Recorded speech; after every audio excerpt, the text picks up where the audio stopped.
Ngasidagi mathang tha March ki tang kun phaoba pangthokkadouriba class 12 ki exam asigi Yenglaga meeyamna Bandh general strike amadi blockade na Chingba Amata toudanaba Chief Minister N Biren na appeal tourakli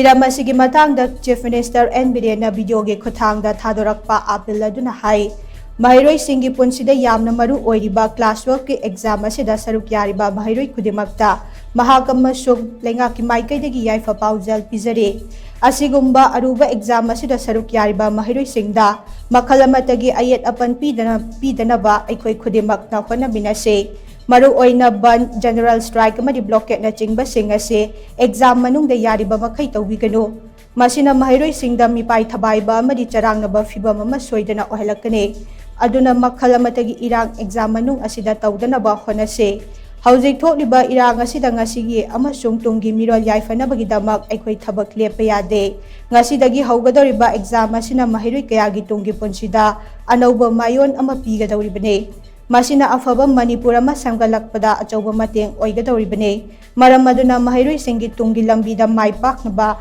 aikoi khodimak ne yaifa thaujal piminase lenga ki maikidagi su pamdaba thodok sing thoktanaba angamba thakta thabak paikhatle Mahiroi sing tangdu laitana exam than si haina su Chief Minister N Biren na makhata na appeal tourakli Hayeng February ki tarik kun ga mathoi na March ki tarik kun phaoba sathakadoriba dugumba class 12 ki yamna maru oiba exam asida saruk yagadoriba isasin punamakta igi maigaidagi sarkar gi maigaidagi Manipur miyam gi maigaidagi yaifa paujal pizari ji Manipur gi thoi Irang marak sida akhoi asigi mirol amadi tungi mirol gi phananaba thawai inkhang su lepa yadabanina on Manipur miyam da ina appeal tawjaning basi adugumba isa singi laibak lepa doriba yamna duraba skumba class 12 ki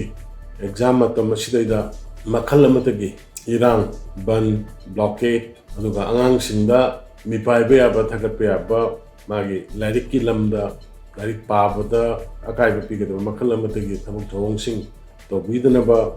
ena appeal tawjari aduna amuhana Manipur gi miyam da maruina asugumba satra satri kayana saruk yadana thagadoriba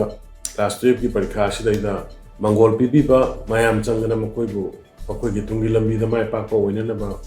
koi mangol piminasi aduna